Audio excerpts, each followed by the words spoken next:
दोस्तों नमस्कार। Dream judiciary में आप सभी का स्वागत है। और हमारा झारखंड सीरीज हमारा चल रहा है। ये झारखंड का सीरीज भी नहीं बोल सकते, ऑल जुडिशरी में आपको काम आएगा ये वाली चीजें। तो जैसा भी आपको ठीक लगे आप लोग बस इसको डेली रूटीन में लाना, तभी ये काम कर पाएगा, अन्यथा नहीं कर पाएगा। ठीक है, क्योंकि बहुत सारी चीजें आपको उपलब्ध हैं, लेकिन उपलब्धि का फायदा तभी मिलता है जब हम उस चीज पे रेगुलर वर्क करते हैं, है ना। चाहे पढ़ाई हो गई, चाहे कोई भी हो गई, चाहे प्रैक्टिस हो गई, चाहे एडवोकेसी हो गई, चाहे लिटिगेशन हो गया, जो भी आपका है, लेकिन अगर आपने रेगुलर कर लिया तो ही उसका फायदा मिलेगा। ठीक है, अब चलिए हम आगे इसका पार्ट स्टार्ट करते हैं। चलिए, ये आपको क्लियर यहाँ पे दिखना चाहिए, एक बार क्रॉस चेक कर लूं जरा मैं। ठीक है, आपको इतने में तो आपको क्लियर हो जाना चाहिए। चलिए, राइट एंड फायर। चलिए, तो हम कहाँ थे भैया, आपको याद होगा।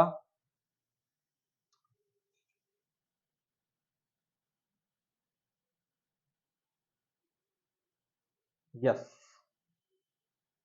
32 याद है। 32 मैंने बोला था कि 32 हम करेंगे। चलिए, तो 32 से हम स्टार्ट करते हैं।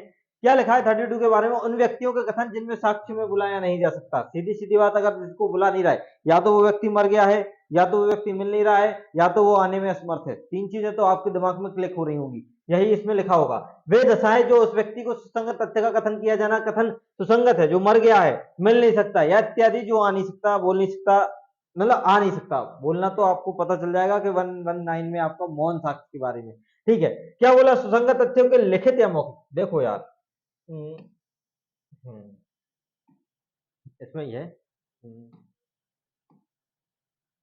इनोवेशन है, इसमें ही है। बैठ के अपन काम करेंगे। चलिए, क्या लिखा है? इत्यादि सुसंगत तथ्य, लिखित और मौखिक कथन जो ऐसे व्यक्ति द्वारा किए गए थे जो उस समय मर गया था, मिल नहीं रहा था, या जो साक्ष्य देने में असमर्थ हो गया, या जिसकी हाजिरी में क्या हो गया, बहुत विलंब के बिना उपाप्त नहीं किया जा सकता, या जितना मामले की परिस्थितियों में न्यायालय को युक्तियुक्त अयुक्तियुक्त प्रतीत होता है, मतलब अयुक्तियुक्त प्रतीत होता है कि वो नहीं आ पाएगा उस टाइम पे, तो वह स्वयं में भी क्या हो जाएंगे, सुसंगत हो जाएंगे। देखिए आगे क्या बोला गया है इसके बारे में। इसके बारे में बोला क्या गया है? जबकि वह व्यक्ति मृत्यु का कारण, मतलब यही है आपका डीडी। अगर मैं बोलूं डाइन डिक्लेरेशन क्या है, तो ये आपका 32 का वन कहलाता है, डाइन डिक्लेरेशन, गलती मत करना। ठीक है, अब आगे।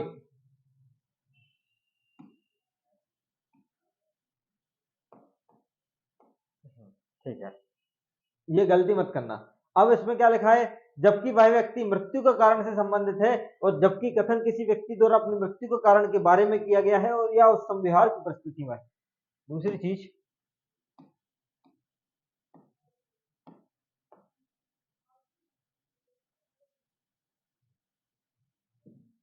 संविहार की परिस्थिति में किया गया है।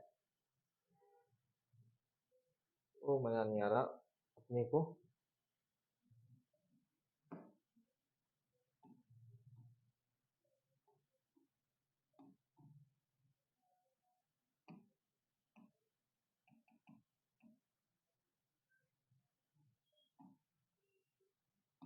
छोड़,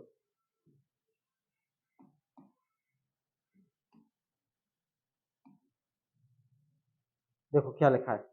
जबकि वह व्यक्ति मृत्यु के कारण से संबंधित है, जबकि कथन किसी व्यक्ति द्वारा मृत्यु के कारण के बारे में या उस संविहार की परिस्थिति के बारे में किया गया है, जिसके फलस्वरूप उसकी मृत्यु हुई है, या तब उन मामलों में जिसमें वह व्यक्ति मृत्यु के कारण को प्रस्तुत करता है। ये मैंने समझा दिया था। तो भैया ये है डाइन डिक्लेरेशन। इसमें अपन को बोला गया है कि अगर कोई व्यक्ति मरने के पहले कोई स्टेटमेंट देता है, वो स्टेटमेंट क्लियर होना चाहिए, सबसे पहली बात, फिट कंडीशन में होना चाहिए, उसको कोई ना कोई इंजरी होनी चाहिए, तब जाके वो डीडी की कैटेगरी में आता है। यदि व्यक्ति मरता नहीं है तो उसको कहाँ ले जाएंगे? उसको हम ले जाएंगे भैया, कोरोबरेट करेगा वो स्टेटमेंट, जैसे कि उसको फर्स्ट इन्फॉर्मेशन रिपोर्ट के तहत भी यूज किया जा सकता है, जो आगे हम पढ़ते हैं। लेकिन हमारा मेन कॉन्सेप्ट यही है कि डाइन डिक्लेरेशन क्या है। तो आपका ये डाइन डिक्लेरेशन है, इसमें बोला गया है कि ऐसे कथन सुसंगत है जो उस व्यक्ति द्वारा जिसने उन्हें किया है उस समय किया है जब मृत्यु की प्रत्यंका थी या नहीं थी, या उसने कार्रवाई की, या जिसमें मृत्यु का कारण प्रसंगत हो, जैसी प्रकृति क्यों ना हो, तभी वो सुसंगत होंगे।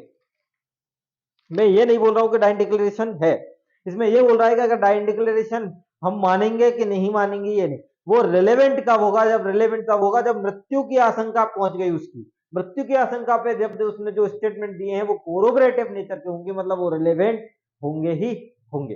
ठीक है, आगे बढ़ते हैं। और व्यक्ति कौन होना चाहिए? जो मर गया है, मिल नहीं रहा है, असमर्थ है, वो सब चीजें उनके द्वारा जो स्टेटमेंट है, उनके द्वारा जो कही गई बातें होंगी, वो कहाँ होगी? वो हर चीज रिलेवेंट होगी।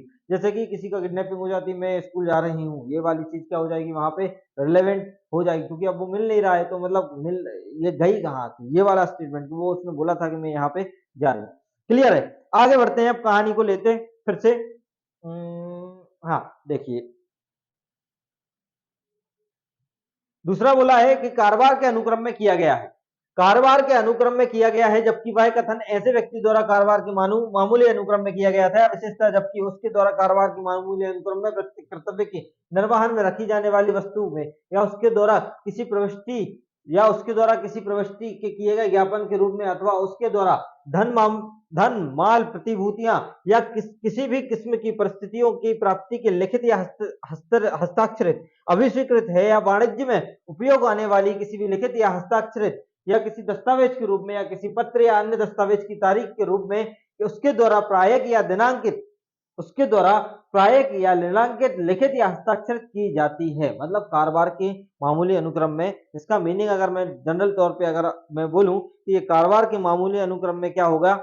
ये हो गया सबकी सीधी बात आपका कि अगर कोई बिजनेस वगैरह की कोई डायरी वगैरह मेंटेन करी गई है, उसमें आपके कोई लिखा गया है, पहले से कोई चीज लिखी कि मैं नहीं आऊंगा, तो वो वाली चीज भी क्या है? इस कारण से मैं इतने दिन की छुट्टी पे हूँ, अब मैं घूमने जा रहा हूँ, और वो व्यक्ति की डेथ हो जाती है, तो ये वाली चीज भी क्या हो जाएगी? रिलेवेंट हो जाएगी, क्योंकि इसमें लिखा है। कोई भी कारोबार के मामूली अनुक्रम में, कोई भी प्रोफेशनल कर्तव्य में, प्रत्येक कर्तव्य में निर्वाहन की जाने वाली जो डायरियां रखी जाती हैं, जो बुक्स वगैरह में एंट्री होती है डेली की, बिजनेस डायरी जिनको बोला जाता है, किसी भी प्रकार की संपत्ति में कोई लिखित हस्ताक्षर जो अभी स्वीकृति की गई, लिख के चले गए हैं भैया, ठीक है, या वाणिज्यिक उपयोग में आने वाली कोई लिखित हस्ताक्षर दस्तावेज के रूप में अगर है, ठीक है, वो तारीख दिनांक लिखित हस्ताक्षर की जाती है, तो वो सब क्या हो जाएगी? उस टाइम पे रिलेवेंट हो जाएगी। जिस टाइम पे लिखा है, जिस डेट पे लिखा है, वो सिग्नेचर जो करके गया है, जो चीजें हैं, तो वो सब क्या हो जाएंगी? उस टाइम पे रिलेवेंट हो जाएंगी।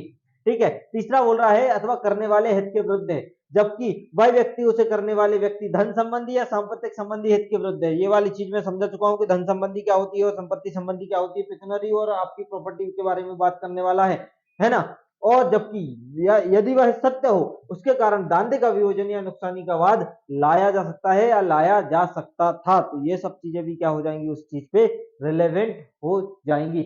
चौथा क्या बोल रहा है? लोक अधिकार संबंधी के बारे में बात कर रहा है कि भैया लोक अधिकार या रूढ़ी के बारे में साधारण हित के विषय के बारे में राय देता है। ये वाली जो चीज है आपकी, हम कहा किसके साथ पढ़ते हैं? हम ये हम 13 के साथ भी पढ़े हैं हमने, और 13 के साथ सेक्शन 13 के साथ भी हम इसको डील करते हैं, और सेक्शन 48 के साथ भी हम इसको क्या करते हैं? इंडियन एविडेंस की एक्ट के द्वारा डील करते हैं। ठीक है, तो लोक अधिकार रूढ़ी के बारे में साधारण हित के विषय में कोई राय देता है, तो वो जो राय दे रहा है, जो वो राय देता है, जो अगर उस टाइम पे एग्जिस्ट में होता, तो वो क्या हो जाती? उस टाइम पे रिलेवेंट हो जाती है, जिसके एग्जिस्ट में होने पे वो क्या हो जाती? संभवतः रिलेवेंट हो जाती, या पहले कोई संवाद उत्पन्न हुआ था, तो वो पहले किया गया था, तो वो भी क्या होगा? रूढ़ी या आपके अधिकार के बारे में, तो वो भी क्या हो जाएगा? उस टाइम पे रिलेवेंट हो जाएगा। ये नातेदारी के अस्तित्व के बारे में बात कर गई है कि भैया अगर किन्हीं कथन या किन्हीं ऐसे व्यक्तियों के बीच रक्त, विवाह, दत्तक आदि किसी नातेदारी से अस्तित्व के संबंध में है, और जिन व्यक्तियों के रक्त, विवाह, दत्तक ग्रहण और नातेदारी के बारे में व्यक्ति के पास जिसने वह कथन किया है ज्ञान का विशेष साधन थे, ठीक है, जबकि वह कथन विवादग्रस्त प्रश्न उठाए जाने से पूर्व किया गया है, विवादग्रस्त प्रश्न उठाए जाने के पूर्व किया गया है, तो वो भी क्या होगा? रिलेवेंट होगा। नातेदारी से संबंधित अगर कोई क्वेश्चन है तो वो भी हो जाएगा। कुटुंब की बातें से संबंधित विल विलेख में किया गया, कोई किसी ने विल लिख के चले गए, है ना, ये वाली चीज भी क्या हो जाएगी? उस टाइम पे रिलेवेंट हो जाएगी। ठीक है, जनरली चीज अगर आपको अकेला प्री के लिए, अगर मैं प्री के लिए बोलूं, मेंस के लिए तो पूरा याद करना है, अगर प्री के लिए बोलूं तो इनकी हेडिंग बहुत इंपॉर्टेंट है। कि पहले में क्या है? पहले में डाइन डिक्लेरेशन है, दूसरे में क्या है? कारोबार से संबंधित मामला है, तीसरे में हित संबंधित मामला है, चौथे में अपना क्या है? लोक अधिकार रूढ़ी से संबंधित मामला है, पांचवें में नातेदारी है, छठवें में अपनी कौटुंबिक बातों या विल विलेख से संबंधित मामला है, और सातवें में अपना क्या है? जो 13 का जो हमने पढ़ा था ना, 13 का है संव्यवहार में दस्तावेज में किया गया है, या कथन कोई विलेख, विल लिखित या अन्य दस्तावेज से अंतर्विष्ट किसी भी संव्यवहार से संबंधित है, तो वो भी क्या हो जाएगी? आपकी रिलेवेंट हो जाएगी। ठीक है। और 8 में क्या है, कई व्यक्तियों द्वारा किया गया कथन प्रश्नवाद से सुसंगत जो भावनाएं अभिव्यक्त करता है, तो वो भी क्या हो जाएगी, कोई भी प्रश्न से प्रश्नगत बात की सुसंगत भावनाएं धारणाओं की अभिव्यक्ति। आपको सिर्फ क्या करना है, आपको ये वाली चीजें याद रखनी है। आप अकेला ये पॉइंट याद रख लीजिए, इतने में आपका काम हो जाएगा। इतना डीप में जाने की अपन को समझने की जरूरत नहीं है। ठीक है, ओके। चलिए, तो इसको इतने ज्यादा डीप में जाने की जरूरत नहीं है। इसमें बहुत सारे केस लॉ हैं। इसमें एक मैक्सिम भी हम पढ़ते हैं। कौन सी मैक्सिम हम पढ़ते हैं भैया? नेमो। कौन सी पढ़ते हैं? नहीं, नेमो, नेमो मोटरस प्रिजम्पशन मेंट्रे, ये वाली मैक्सिम हम इसमें पढ़ते हैं। ठीक है, और एक इसमें केस भी पढ़ते हैं। आर आर वर्सेस वुडहॉक का एक केस है, 1789 का जो केस पड़ता है, ये भी होता है। ठीक है, डाइन डिक्लेरेशन स्टेटमेंट कब अप्लाई होगा? जब डेथ होगी। Can not be and to incapable evidence to given capable to, जब वो बाहर है, मिल नहीं रहा है, तब इसमें रिलेवेंट होगी। ठीक है, बहुत सारी चीजें हैं, लेकिन हमें प्री के लिए हमारा इतना ही काफी है। ठीक है, अब जैसे कि ये वाले में अगर आपको डाउट होगा, लोक अधिकार के बारे में, साधारण हितों के बारे में राय कब देता है? जब कोई डिस्प्यूट वगैरह हो, पहले का कोई झगड़ा है और उसको कोई राय देनी है, ओपिनियन है उस पर, तो वो जो उस टाइम पे स्टेटमेंट दिया था दादाजी वगैरह ने, जो अब मिल नहीं रहे हैं या उनकी डेथ हो गई है, ठीक है, या वो असमर्थ हैं आने में, तो वो वाली जो चीजें जो उस टाइम पे थी, तो वो वाली क्या हो जाएंगी, यहाँ पे रिलेवेंट हो जाएगी। पब्लिक राइट के बारे में, अगर पब्लिक कस्टम के बारे में अगर कोई बात उनने बोली थी, तो वो वाला बोला है। ठीक है, ये वाली चीजें हैं, तो ज्यादा इंपॉर्टेंट नहीं है, बस आपको नाम अकेला याद रखना पड़ेगा। ठीक है, हाँ, लेकिन एक चीज इसमें याद रखना, इसमें याद रखना आपके विल विलेख के बारे में। इसमें ओरल नहीं है ना, कोई भी विल विलेख में अगर किया गया कौटुंबिक बातों से संबंधित है ना, तो इसमें ओरल एविडेंस को नहीं, ओरल आपके स्टेटमेंट को बार किया गया है इस वाले में। ठीक है, ये वाली चीज हो गई। आगे आगे और रजिस्ट्रेशन आप लोग पढ़ लेना, अगर हुआ तो अपन रजिस्ट्रेशन पे बना लेंगे। वैसे समय कम है, लग नहीं रहा है कि कंफर्म अपन कवर कर पाएंगे झारखंड की पहले बहुत सारी चीजें, क्योंकि समय की कमी है। लेकिन कोशिश है, झारखंड नहीं तो अभी छत्तीसगढ़ जुडिशरी है, उसके लिए भी आपकी ये वाली सीरीज बहुत काम आएगी। हिंदी में है पूरी, और ज्यादा से ज्यादा इसको शेयर करना, तो ज्यादा से ज्यादा लोग जुड़ सकें, है ना, तो इसको और हम इस पर मेहनत करेंगे। चलिए, क्या है सेक्शन 33? सेक्शन 33 किसके बारे में? बहुत प्यारा सेक्शन है, एमपी में भी एक क्वेश्चन इसी से आया था, और जिसको समझने में भी दिक्कत हुई थी कुछ लोगों को, कुछ लोगों को नहीं हुई थी, कुछ लोगों का कॉन्सेप्ट अच्छा था। इसलिए क्या है, किसी साक्ष्य में कथित तथ्यों की सत्यता को पश्चातवर्ती कार्रवाई में साबित करने के लिए उस साक्ष्य की सुसंगति, यह बोला है वह साक्ष्य किसी साक्षी ने न्यायिक कार्रवाई में, अब इसको मैं तोड़ूंगा तब आपको समझ में आएगा। क्या बोला है? किसी साक्षी ने न्यायिक कार्रवाई में या किसी विधि द्वारा लेने पर प्राधिकृत किसी व्यक्ति के समक्ष दिया है, मतलब कोर्ट, मजिस्ट्रेट, वो जो से ले सकता है। ठीक है, तो उन तथ्यों की सत्यता, सच्चाई के लिए जो उस साक्ष्य में कथित है, किसी पश्चातवर्ती, उसके बाद वाली जो न्यायिक कार्रवाई है, या उसी न्यायिक कार्रवाई के आगामी प्रक्रम में साबित करने के प्रयोजन के लिए तब सुसंगत होगी। कब होगी? वैन, कब सुसंगत होगी? जब वह व्यक्ति साक्षी मर गया है, मिल नहीं सकता, या साक्ष्य देने के लिए असमर्थ है, तभी सुसंगत होगी। या प्रतिपक्षी पहुंच के बाहर है, या उस परिस्थिति में जो विलंब बिना, जितना मामले की परिस्थितियों में न्यायालय आयुक्त समझता है, जैसा हम पहले पढ़ चुके हैं वैसी वाली। अब परंतु प्रोवाइजो जो लगा है, ये बहुत इंपॉर्टेंट है। क्या बोला है कि वह कार्रवाई उन्हीं पक्षकारों या उनके हित प्रतिनिधियों के बीच में थी, या प्रथम कार्रवाई में प्रतिपक्षी को प्रतिपरीक्षा का अधिकार या अवसर था, या विवाद प्रश्न, या प्रथम कार्रवाई में सारतः वही थे जो द्वितीय कार्रवाई में है।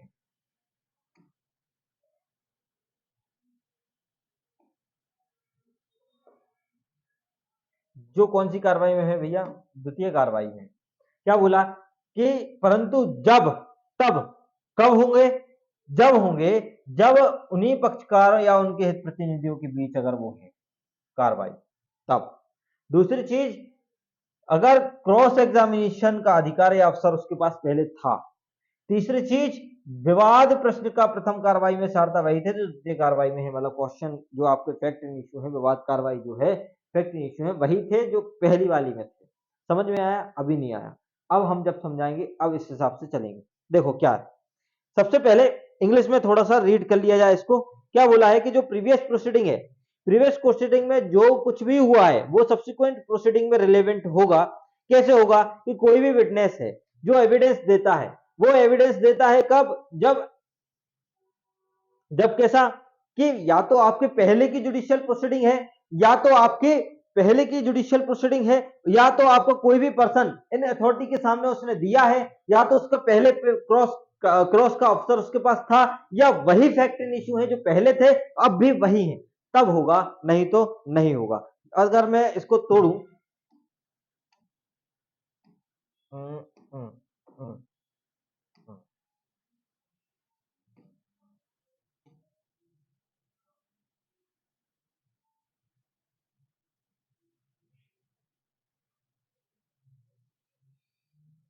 हो गया। चलिए उसी से रिलेटेड या देखो कब रिलेवेंट होगा, सीधी चीज हमें ये समझनी है।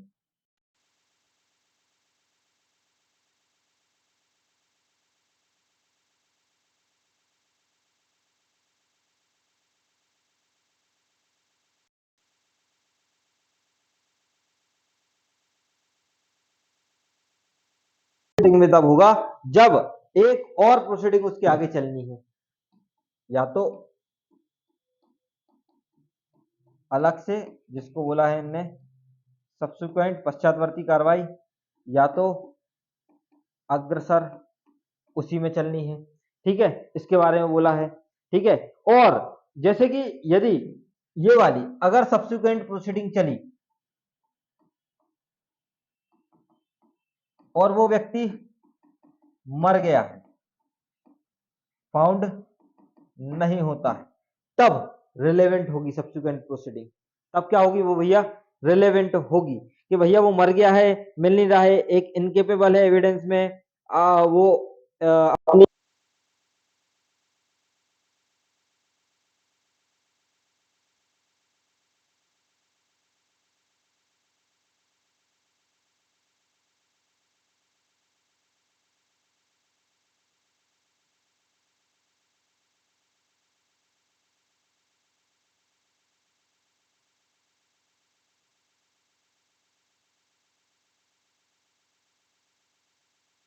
इसमें दो चीजें इसमें बोल रहा है।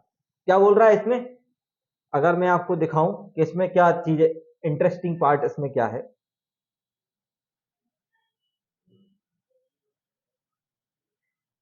इसमें इंटरेस्टिंग पार्ट ये है, दो चीजों के बारे में बात करी गई है। पहली चीज इसमें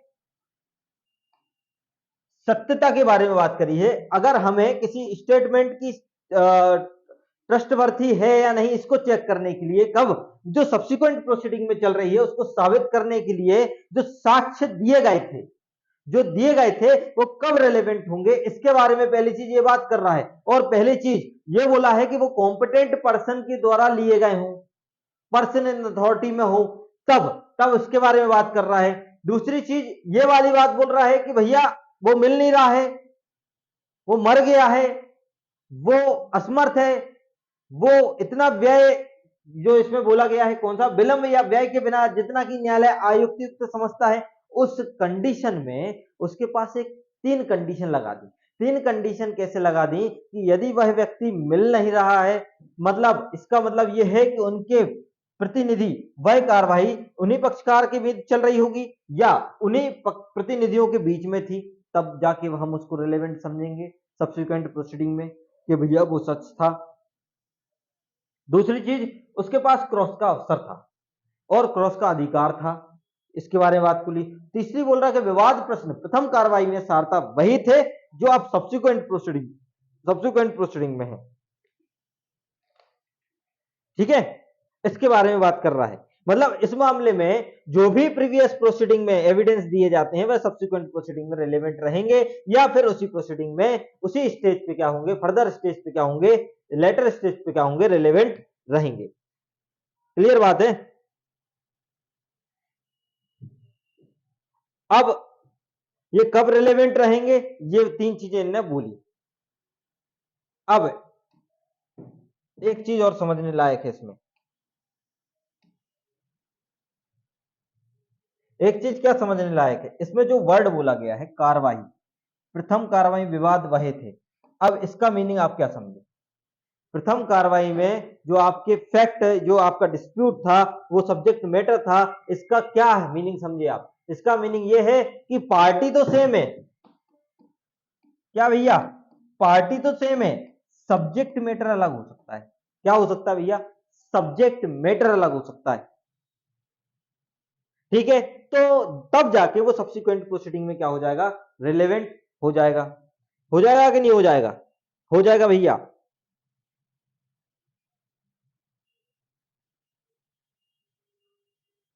ठीक है, और इस वर्ड का मीनिंग क्या समझे आप? कि जैसे कि अगर मैं बोलूं कि ए है और एक भाई साहब बी है, इनको हेयरिंग अपॉर्चुनिटी मिल चुकी थी और इनके द्वारा उससे पहले कोई एविडेंस दे दिया गया था, तो वो फर्दर प्रोसीडिंग जब होगी आगे की, तो ये वाली चीज कहां रिलेवेंट हो जाएगी? यहां पे रिलेवेंट हो जाएगी। क्लियर बात है?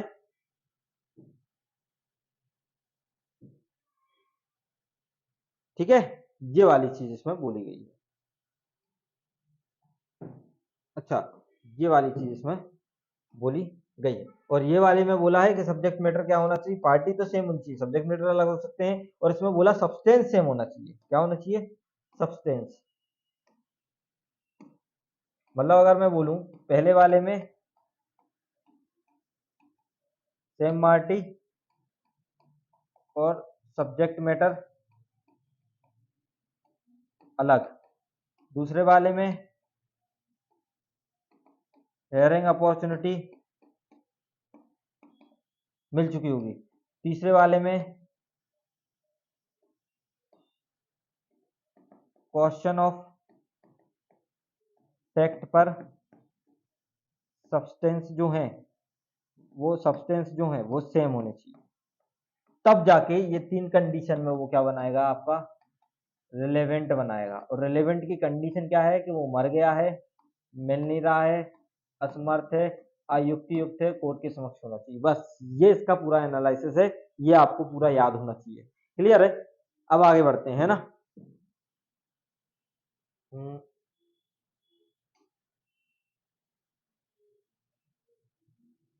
चलो, हाँ, ये बहुत इंपॉर्टेंट प्री में आया है। ये वाली चीज आपको याद रखनी है कि भैया दांडिक कार्रवाई में जो आपका विचारण है, दांडिक कार्रवाई में जो आपका विचारण रहता है, ठीक है, दांडिक कार्रवाई में जो आपका विचारण रहता है, ये अभियोजक या, ये बहुत इंपॉर्टेंट चीज है, ये दांडिक विचारण या जांच के अंतर्गत अभियोजक या अभियुक्त के बीच जो कार्रवाई होती है वो कार्रवाई समझी जाएगी। मतलब जो दांडिक विचारण या जांच है, इस धारा के अंतर्गत अभियोजक या अभियुक्त के विरुद्ध कार्रवाई समझी जाएगी। ये बहुत इंपॉर्टेंट है सब्सिक्वेंट प्रोसीडिंग वाला जो चैप्टर है आपका उसमें, मतलब 33 में। क्लियर है? चलिए, अब विशेष मामले में जो कथन है उसके बारे में क्या बात करी गई है?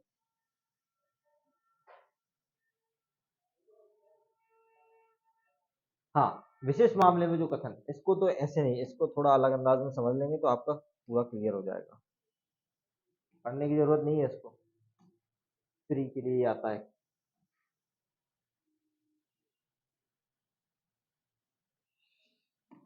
हम्म, हम्म, हम्म, हम्म,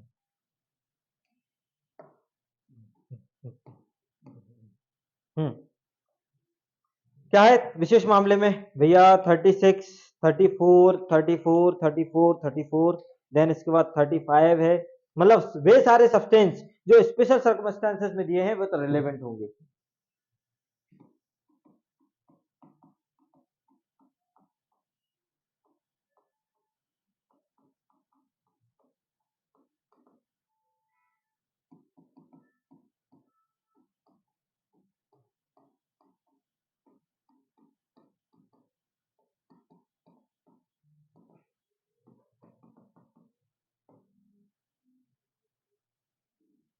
ठीक है,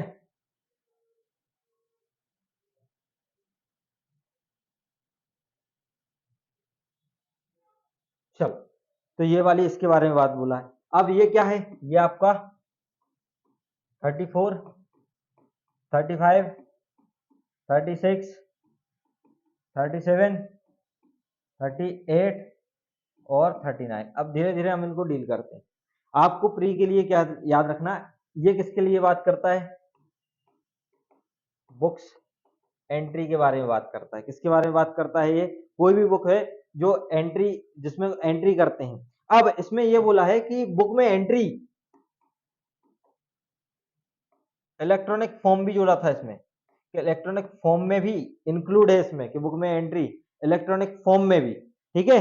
तो वो क्या होता है, अगर कोई भी बुक रखी जाती है, वो कोर्स ऑफ बिजनेस में रखी जाती है, उसमें डेली कोई ना कोई एंट्री होती रहती है, तो वो सब चीज क्या होगी, रेलेवेंट होगी। इसके बारे में ये क्या करता है, बात करता है। जैसे कि अगर कोई डायरी है, किसी बिजनेस की कंपनी की डायरी है, उसमें एंट्री होती रहती है, आजकल ऑनलाइन एंट्री होती है थंब लगा के, तो इसलिए इलेक्ट्रॉनिक फॉर्म वाली भी एंट्री इसमें हो गई है। तो वो क्या है, वो सब क्या कहलाई जाएगी, वो रिलेवेंट होंगी। लेकिन यदि ये कब रिलेवेंट होगी, ये रिलेवेंट होने का ये है कि जब कोई इंक्वायरी बैठी हो, क्या बैठी हो, जब इंक्वायरी बैठी हो, तो उस टाइम पे ये जो चेक किया जाता है, तो उस टाइम पे क्या हो जाएगी, वो चीज रिलेवेंट हो जाएगी। 35 पे बात करते हैं। 35 किसके बारे में बात करता है, ये 35 बात करता है कर्तव्यों का पालन, लोक अभिलेख। मतलब ये किसके बारे में बात करता है, ये आपका बात करता है पब्लिक रिकॉर्ड के बारे में। किसके बारे में बात करता है, आपका पब्लिक रिकॉर्ड के बारे में बात करता है। किसके बारे में बात कर रहा है भैया, पब्लिक रिकॉर्ड के बारे में बात करता है। अब मतलब ये भी एंट्री के बारे में बात करता है, ऐसी बात नहीं है, ये पब्लिक रिकॉर्ड की एंट्री के बारे में बात करता है, कि अगर कोई एंट्री है पब्लिक रिकॉर्ड से संबंधित है, ठीक है, जैसे books, register, record, electronic record, ठीक है, दो तरीके से ये आपकी एंट्री होती है। कैसी होती है, दो तरीके से। एक तो आपकी कैसी होती है, जो आपकी लिखी है, पब्लिक सर्वेंट ने कोई एंट्री की है पहली, और दूसरी, या कोई लॉ ने, जिसको एम्पावर किया गया है, लॉ द्वारा एम्पावर किया गया है उस एंट्री करने के लिए, क्योंकि ये किसकी है, पब्लिक रिकॉर्ड की एंट्री है। मतलब पब्लिक रिकॉर्ड की एंट्री या तो किसने की है,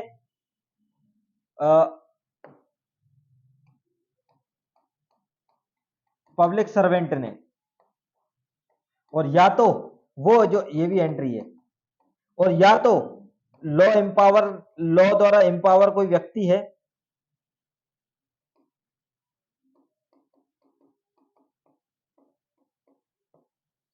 ठीक है, उसके द्वारा अगर कोई की गई है, तो वे क्या हो जाएंगी, उस टाइम पे रिलेवेंट हो जाएगी, वो भी रिलेवेंट रहेगी। ठीक है, 36 की बात करें अगर, 36 अपने आप में बड़ा है थोड़ा सा, 36 को हम डील करेंगे अलग से। हाँ, तो ये क्या बोला, 36 जो मैप्स वगैरह हैं, जो चार्ट्स वगैरह हैं, ये सब क्या हो जाएंगे, ये रिलेवेंट हो जाएंगे। लेकिन कब रहेंगे, जैसे अगर मैं मैप की बात करूं, तो जो इसके जब हम डायरेक्ट जब डील करते हैं, तो ये बोला है कि अगर कोई,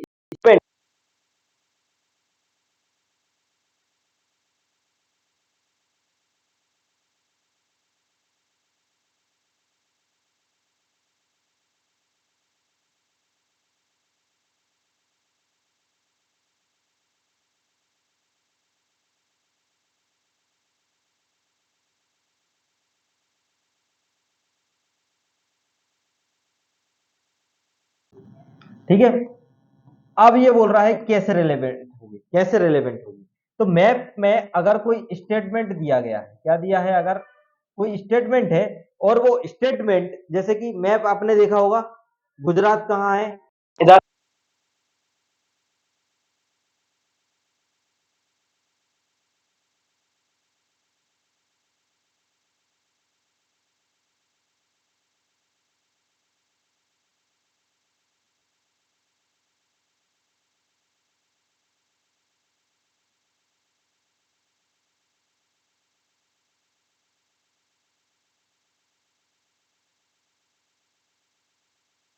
तो जो मैप में है, तो वो क्या हो जाएगी, रेलेवेंट हो जाएगी, या फैक्ट इन इशू, या रेलेवेंट फैक्ट जो किसमें है, मैप में है, वो स्टेटमेंट जो फैक्ट इन इशू में है, रेलेवेंट फैक्ट में, अगर वो मैप में है, तो वो क्या हो जाएगी, रिलेवेंट हो जाएगी। दूसरी चीज इसमें क्या बोली गई है, चार्ट के संबंध में बोली गई है। मतलब अगर किसी चार्ट में कोई चार्ट दिया है, और उस चार्ट में कोई आपका प्लान है, कोई आपका प्लान है, वो क्या है, पब्लिश है, क्या है, वो पब्लिश है, तो ये वाली चीज भी क्या हो जाएगी, वो भी चीज क्या हो जाएगी, आपकी रिलेवेंट हो जाएगी। मतलब प्लान, मतलब प्लान पब्लिश कैसा है, कि भैया हम क्या कर रहे हैं, पब्लिक सेल के लिए कोई भी सेल वगैरह करते हैं ना, ये उसके लिए होता है। कोई एक चार्ट बना है और चार्ट में लिखा है कि ये इतना है, ये इतना बेचना है, ये इतना बेचना है, तो वो वाली चीज भी क्या हो जाएगी, इसमें रिलेवेंट हो जाएगी, वो पब्लिक सेल के लिए है, इसलिए वो क्या है, रिलेवेंट है। और जो तीसरा आपका रेखांक वगैरह जो चीजें हैं, वो क्या होती है, मेड बाय स्टेट गवर्नमेंट और सेंट्रल गवर्नमेंट के अधीन ये सब चीजें की जाती हैं, मतलब ये वाली। अब हम इसको थोड़ा सा डील करते हैं, इसको डील करना जरूरी था। आइए देखें क्या लिखा है, मानचित्र चार्टों और रेखांकों के कथनों की संस्वीकृति के बारे में बात करता है कि भैया प्रकाशित मानचित्र चार्ट विक्रय के लिए साधारण स्थापित अथवा केंद्र सरकार या राज्य सरकार की प्राधिकरण के अधीन बनाए गए मानचित्र रेखांक जो किए गए हैं, इसके बारे में मानचित्र चार्ट रेखांक जो प्रारूप किए गए हैं स्वयं क्या हो जाएंगे, रिलेवेंट हो जाएंगे, मतलब सुसंगत हो जाएंगे। मतलब ये सब काम किसके अंतर्गत होता है, स्टेट गवर्नमेंट और सेंट्रल गवर्नमेंट के अधीन, ठीक है ना। चलिए आगे 37 पे अगर मैं बात कर लेता हूं, 37 सेक्शन 37 किन्हीं अधिनियमों या अधिसूचनाओं के अंतर्गत अंतर्विष्ट लोक प्राधिकारी के तथ्य के बारे में कथन की संस्वीकृति, कथन की सुसंगति, इसके बारे में बात करता है। क्या बात करता है, ऐसा कोई भी फैक्ट जो पब्लिक नेचर का है या जो किसी एक्ट या नोटिफिकेशन को क्या करता है, कंडक्ट करता है,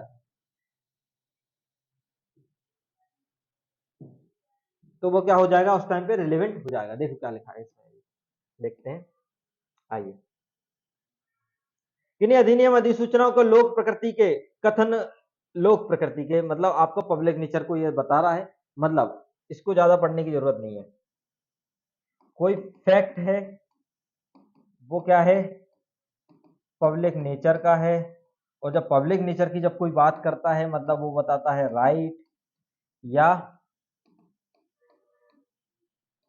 लाइबिलिटी, ठीक है, राइट या लाइबिलिटी बताता है, मतलब तो वो जो भी स्टेटमेंट होंगे, जो इफेक्ट होगा, वो क्या हो जाएंगे, उस टाइम पे रिलेवेंट हो जाएंगे। और उस टाइम के लिए पब्लिक नेचर के लिए जो एक्ट बनाए जाएंगे, जो नोटिफाई किया जाएगा, वो सब चीजें क्या हो जाएंगी, उस टाइम पे रिलेवेंट हो जाएंगे। क्लियर बात है। चलिए आगे बढ़ते हैं 38 पे। 38 तो भैया आपको पता है, विधि बुक के अंतर्विष्ट विधि के कथनों की सुसंगति के बारे में आप अपनी बैरेक्ट में देख लेना, क्योंकि इंपोर्टेंट नहीं है, इसलिए पूरा पूरा नहीं, आपको फैक्ट याद रहने चाहिए। तो आप जो मैं बता रहा हूँ आप सिर्फ उसको याद रखना, कि जैसे कि 38 अगर मैं बोलूं, 38 मतलब आप क्या लिखा, विधि बुक। विधि बुक आपको पता है, विधि बुक का यूज कब होता है, कोर्ट में होता है। अगर कोर्ट ने कोई ओपिनियन दिया है और कोर्ट ने किसी ओपिनियन को मानना है, तो ओपिनियन को मानने के लिए आपको दिखाना पड़ेगा कि सर इस देश में ऐसा लॉ क्या करता है, चलता है। तो आपको या तो पुराना जजमेंट बताना पड़ेगा, या तो आपकी वहां की पर्टिकुलर जो बुक चलती है जहां पे वो पर्टिकुलर लॉ बनता है, आपको वो जाके यहाँ पे पेश करना पड़ेगा, तब जाके वो आपका ओपिनियन क्या मानेगा, रिलेवेंट मानेगा। इसके बारे में आपका 37 बात करता है। क्लियर है ना। मतलब आपका पहली चीज, आपका जो 37 अगर मैं बात करूं, 38 अगर मैं बात करूं, क्या बात करता है, लॉ बुक के बारे में बात करता है। किसके बारे में बात करता है भैया, लॉ बुक के बारे में बात करता है। और लॉ बुक के बारे में जो आपका ओपिनियन कोर्ट कब मानेगी,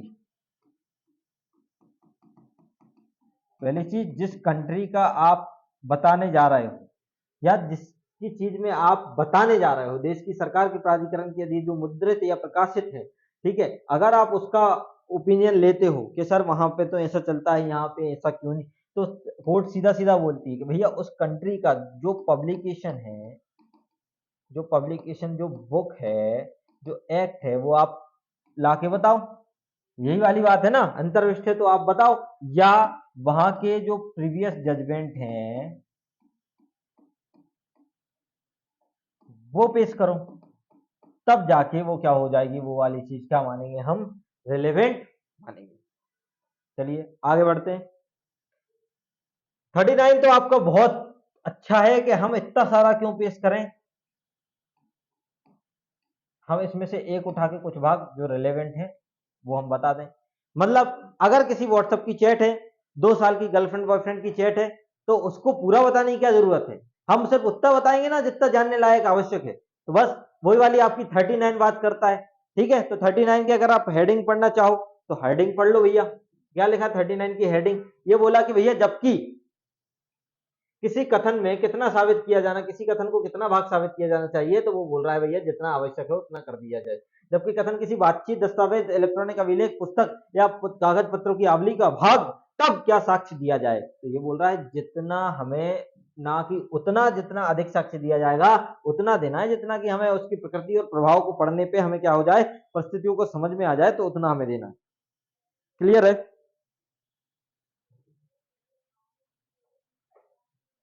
चलिए, ये वाली चीज हो गई।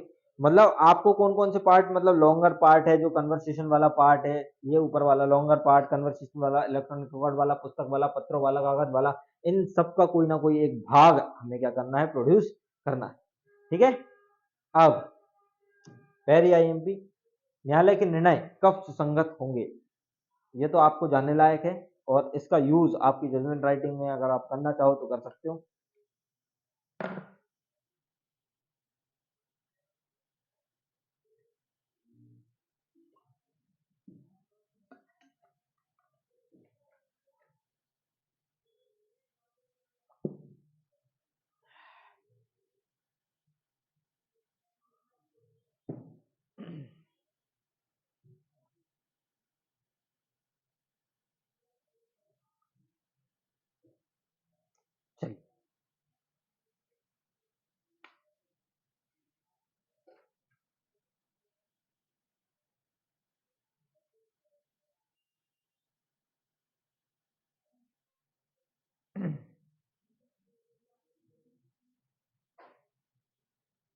चलिए, क्लियर है, क्लियर है, क्लियर है, क्लियर है।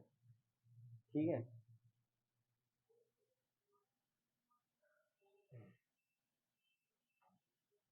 चलो, क्या बोला, न्यायालय के निर्णय कब सुसंगत होंगे, ये ऐसा बोला कि भैया सेक्शन 40 ये बोलता है कि द्वितीय बात, पहले अपन इसको पढ़ लें अच्छे से, शांति से, इससे आपको क्लियर हो जाए। क्या बोला, द्वितीय वाद या वारणार्थ पूर्व निर्णय सुसंगत है।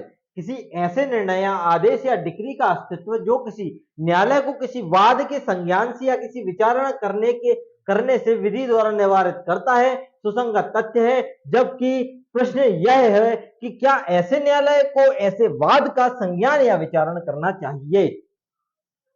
सीपीसी का रेजिडी काटा, सीआरपीसी का 300 का रेजिडी काटा, आर्टिकल 20 का 2 का रेसिड्यू काटा, मतलब ये आपका यहाँ पे थोड़ा सा, आपको यहाँ पे थोड़ा बहुत दिमाग में रख के ये काम करना है। क्या बोला गया है, ये बोला द्वितीय वाद का विचारण, वारणार्थ पूर्व निर्णय, ये बोल रहा है कि अगर हम कोई सेकंड सूट ला रहे हैं, हम कोई सूट ला रहे हैं, तो जो प्रीवियस जजमेंट है वो कब रिलेवेंट होगा, इसके बारे में बात बोल रहा है। ये बोल रहा है ऐसा निर्णय, आदेश, डिक्री जो अस्तित्व में है, जो किसी न्यायालय द्वारा किसी वाद के संज्ञान में या विचारण करने में विधि द्वारा निवारित करता है, पहली चीज क्या करता है, उसको मना करता है, निवारित करता है, या सुसंगत तथ्य है, तो वो क्या होगा। जबकि प्रश्न यह है कि क्या ऐसे न्यायालय को वाद का संज्ञान या विचारण करना चाहिए। अब आपको यहाँ पे इसकी लैंग्वेज सीखनी है। कैसी लैंग्वेज सीखनी है, कि सीधी सीधी बात ये बोल रहा है कि यदि प्रीवियस जजमेंट डिसाइड है तो उसको ये रोकता है, क्या करता है, उसको ये रोकता है कि भैया पहले का जजमेंट क्या हो गया है, डिसाइड है, मतलब ये रुकवा लेता है चीजों को। अब इसको अगर मैं बोलूं कि आपको अच्छे से इसको डील करना है, इसको डील करना है 40 को, किसको डील करना है, आपको 40 को डील करना है, तो 40 की लैंग्वेज में तीन चार चीजें आपको समझ में आनी चाहिए। मतलब यहाँ अगर मैं बोलूं कि 40 क्या है, 40 भी क्या है आपका, रेस जुडिकाटा है। 40 क्या है भैया, रेस जुडिकाटा है, यहाँ का रेस जुडिकाटा, मतलब ये सीधा सीधा बोल रहा है, ये भी किसको वार करता है, आपके सेकेंड सूट को वार करता है।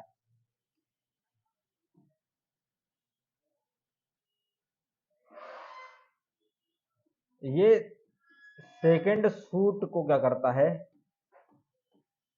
वार करता है।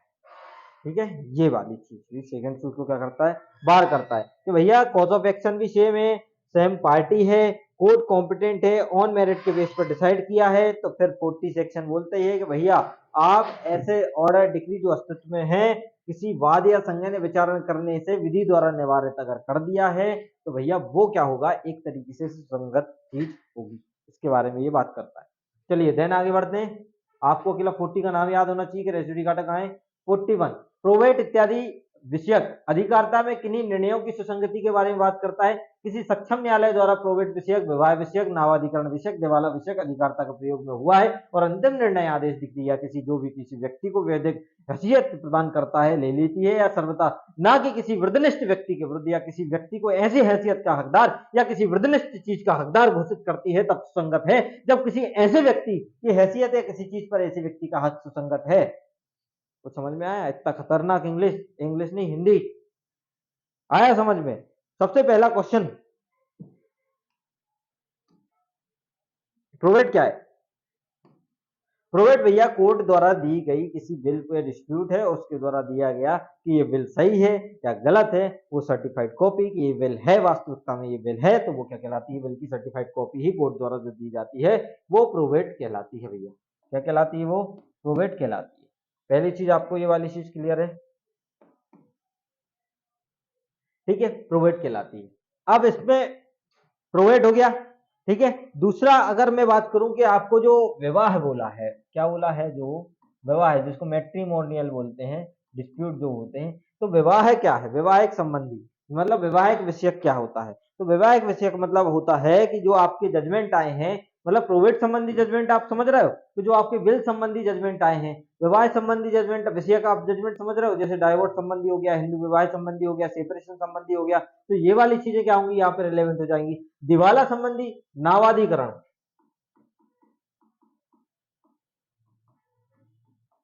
मतलब जो समुद्र संबंधी है, जो जहाजों के संबंधी, शिप्स संबंधी जो है, फैक्ट एंड इशू जो आपके विवादक रहते हैं उसके बारे में बात करता है। इसके बारे में और क्या बात करता है? दिवाला विषयक के बारे में बात करता है, मतलब जिसे कोर्ट ने क्या बोला है? इंसॉल्वेंट, जिसके पास है ही नहीं केस लड़ने के लिए पैसा, तो वो क्या है? दिवाला संबंधी है।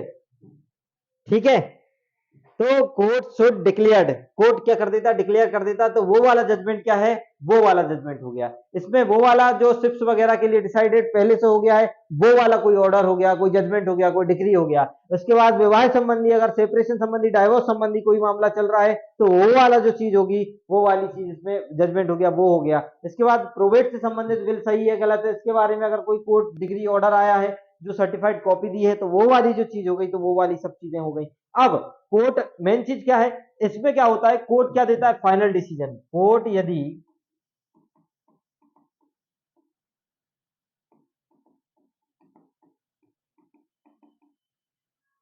तो अब वो निश्चायक सबूत कैसे बनेगी? देखो आगे बढ़ते हैं। ये लिखा, ऐसा निर्णय, डिक्री या इस बात का निश्चायक सबूत है कि कोई ऐसी विधिक हैसियत प्रदत्त की गई है जो उस समय प्रोद्भूत थी जब ऐसा निर्णय, डिक्री आदेश में परिवर्तन में आई, या कोई ऐसी विधिक हैसियत जिसके लिए किसी व्यक्ति हकदार घोषित किया गया है जो उस समय प्रोद्भूत हुई थी, जो उस समय आई थी, या कोई ऐसी विधिक हैसियत जो किसी उस समय ले ली गई जो उस समय खत्म होती। मतलब तीन चीजें इसमें, अगर मैं बोलूं कि आपको याद रखने लायक चीज जो आपका प्री बना सकती है, वो आपका पहली चीज आपका लीगल हैसियत बता रहा है, और जो प्रोद्भूत हुई थी, जो उस समय परिवर्तन में आई थी, जो प्रोद्भूत हुई थी, जो उस समय घोषित करी गई थी, जो प्रोद्भूत हुई थी, जो उस समय खत्म हुई थी, जो प्रोद्भूत हुई थी, जो उस समय हकदार घोषित हुआ था। ये वाली चीज आपको, इतनी चीजें अगर आपकी हैं, ठीक है, तो ये वाली चीज है ऑन टाइम, मतलब आपको कैसा, अगर कोर्ट क्या करता है? फाइनल डिसीजन देता है। मतलब आपका, अगर मैं इंग्लिश देखना पड़ता है थोड़ी सी, कोर्ट अगर क्या देखता है? फाइनल डिसीजन देता है। तो फाइनल डिसीजन देखता है तो मतलब इसकी वजह से, किसकी वजह से? इसकी वजह से आपका टाइटल या तो आपको मिला है या तो आपसे छीन लिया गया है, या तो आपको टाइटल मिला है या तो आपको छीन लिया गया है, या तो आपका लीगल कैरेक्टर आपको मिला है या तो छीन लिया गया है, या तो आपको कोई राइट मिला है पर्टिकुलर थिंग्स के ऊपर, या तो आपसे ले लिया गया है। तो इसका ये बात कर रहा है। तो ये सब जितनी भी चीजें रहेंगी जो प्रोवेट से संबंधित है, नावाधिकरण से संबंधित है, विवाह से संबंधित है, ये सब चीजें क्या रहेंगी? रिलेवेंट रहेंगी। समझ में आई बात? और ये जो सेक्शन 41 है, ये क्या है? निश्चायक सबूत है। मतलब एक चीज को प्रूफ मान लिया तो सभी चीज जो उससे संबंधित होंगे, हम इस सब चीज को क्या मानेंगे? प्रूफ मानेंगे। अर्थात 41, 112, 113, ये सब क्या है? Conclusive proof evidence. आपका पढ़ के आए हो ना? चलिए, ठीक है, देन इसके बाद 44,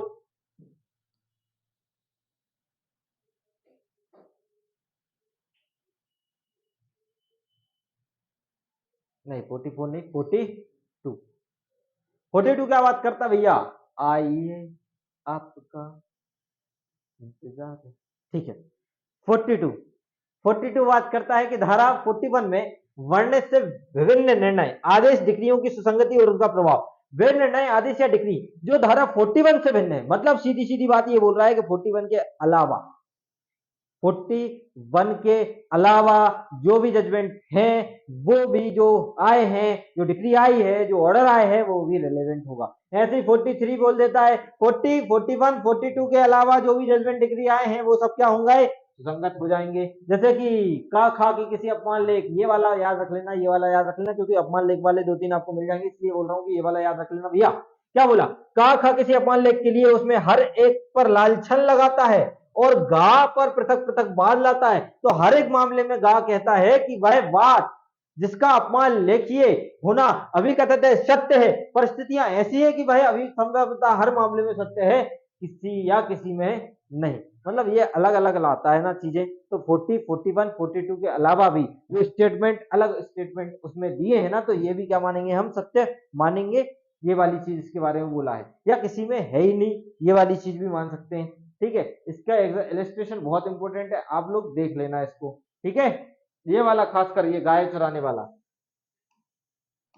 इस पे तो हम अलग से डील करेंगे, लेकिन आप लोगों का ड्यूटी है कि ये वाला जरूर आप लोग देख लेना एक बार।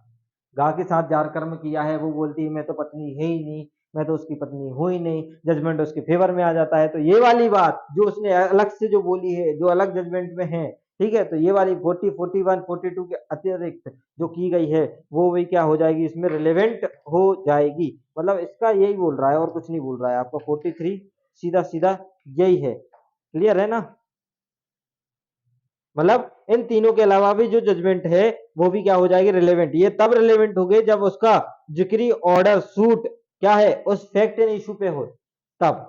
नहीं तो नहीं होगी। मतलब फैक्ट एंड इशू सेम होना चाहिए आपका, और इसके अलावा भी अगर कोई बात की गई होगी, जैसे कि वो बोलती है इसमें, जैसे देखो पढ़ देता हूं तो आप लोगों को समझ में आ जाएगा क्या बोला है। ये बोला कि भैया का अपनी पत्नी गा के साथ जार कर्म करने के लिए खा का अभियोजन करता है, खा इस बात का प्रत्याख्यान करता है, गा का की पत्नी है, किंतु ये मना करता है कि गा का की पत्नी नहीं है भैया।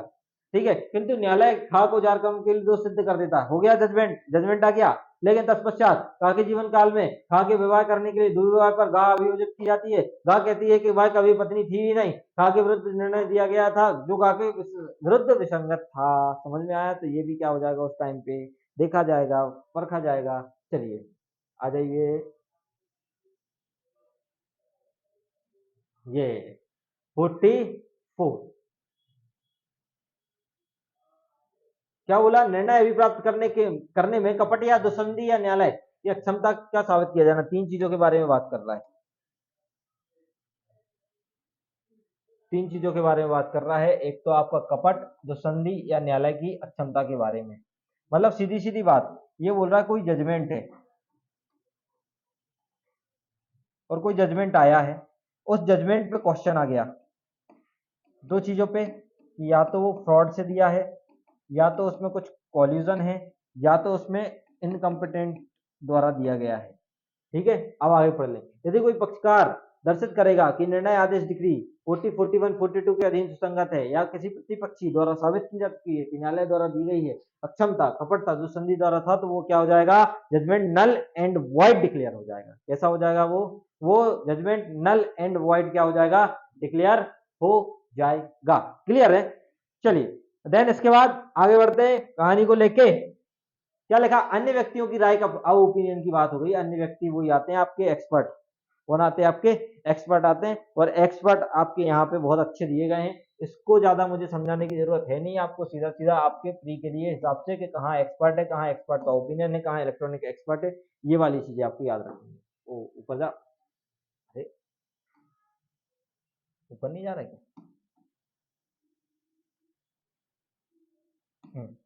चलो अब तो आओ। हाँ,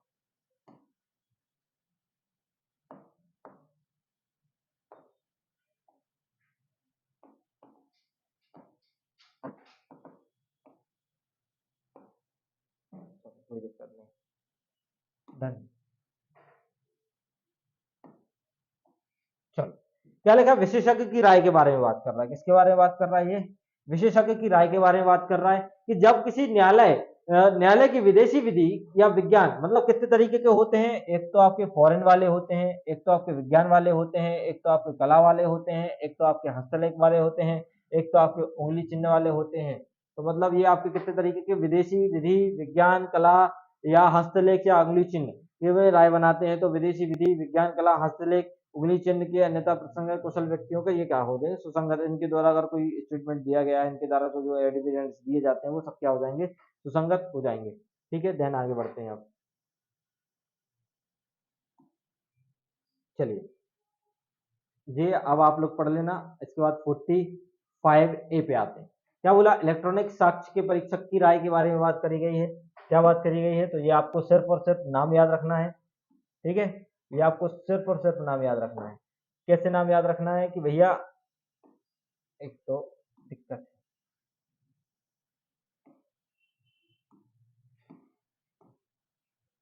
मतलब इलेक्ट्रॉनिक, इसके बारे में बात करी गई है 45A, और ये 2000 वाला। और इसी को हम आईटी एक्ट की जो कि 12A, चैप्टर 12A है ना, ये वाला चीज आपको याद रखनी पड़ेगी। तो ये नहीं है आपकी कंप्यूटर वगैरह के बारे में, चिप के वगैरह के बारे में कि ये कब फॉर्मेट हुआ, डिलीट हुआ, क्या डाटा कहाँ से ट्रांसफर हुआ, ये सब चीजों के बारे में जो राय देता है वो इसमें आ जाता है। ठीक है, चलिए। इसके बाद 46 में बोला विशेषज्ञों की राय के संबंध के बारे में। विशेषज्ञों की राय के संबंध के बारे में, वे तथ्य जो अन्यथा सुसंगत नहीं है, थोड़ा सा माइनर है, आपको यहाँ पे थोड़ा सा जो समर्थन करते हैं आपको दिमाग लगाना है, क्योंकि नहीं तो गलत कर आओ। क्योंकि आपका एक्सपर्ट ओपिनियन 40 में भी है, 45 में भी है, लेकिन जो 46 है ये बोल रहा है ऐसे फैक्ट जो एक्सपर्ट की ओपिनियन को क्या करते हैं? बियर करते हैं। एक्सपर्ट के ओपिनियन से क्या है? संबंधित है, बियर करते हैं। मानो, जैसे कि अगर मैं मानूं कि आपने कोई हैंडराइटिंग एक्सपर्ट को बुलाया,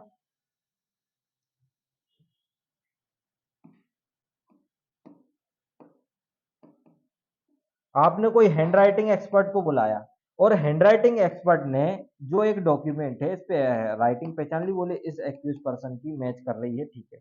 लेकिन इसको रिवर्ट करने के लिए कोई आ जाता है, इसको हैंडराइटिंग एक्सपर्ट की जो राइटिंग है उसको रिवर्ट करने के लिए कोई आ जाता है। तो यही तो है ऐसे फैक्ट जो एक्सपर्ट की राय को क्या करते हैं? बियर करते हैं, सपोर्ट करते हैं, या तो क्या करते हैं? रिवर्ट करते हैं। तो वो वाली चीज भी क्या हो जाएगी? यहाँ पे रिलेवेंट हो जाएगी। तो ये आपका 46 हो गया। ठीक है, मतलब एक्सपर्ट ओपिनियन को रिवर्ट करने के लिए जो स्टेटमेंट दिए जाते हैं वो भी क्या हो जाएंगे? यहाँ पे रिलेवेंट हो जाएंगे। अब 47 में क्या है? हस्तलेख के बारे में राय कब सुसंगत होगी?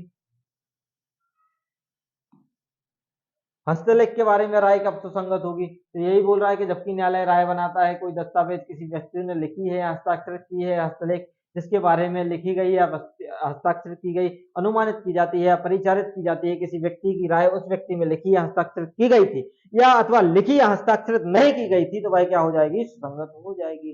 तो ये वाली चीज तो आपको पढ़ाने की जरूरत नहीं है। Opinion as to handwriting when relevant, तो ये वाली चीज सीधी सीधी लिखी है कि भैया स्पष्टीकरण अकेला पढ़ लो कि किसी व्यक्ति द्वारा अन्य व्यक्ति के हस्तलेख से परिचालित तब कहा जाता है जब उस व्यक्ति ने लिखते हुए उसे देखा है, या तो स्वयं अपने प्राधिकार के अधीन लिखित या व्यक्ति से संबंधित दस्तावेज को उत्तर दिया है, या लिखित में दस्तावेज प्राप्त की है, या कारोबार की मानूनी अनुक्रम में उस व्यक्ति ने लिखी है, दस्तावेज के समक्ष बराबर रखी गई। ये वाली चीज इसमें हो गया। व्यापारी का वो वाला एग्जाम्पल ये वाला देख लेना कि भैया एक लंदन में एक व्यापारी हस्तलेख में है, तो उसको पहचानने के लिए पत्र व्यवहार भेजता है। तो ये वाली चीज है, ये जो क्या भाई पत्र उसके द्वारा लिखा गया है, यह सुसंगत है। Very good.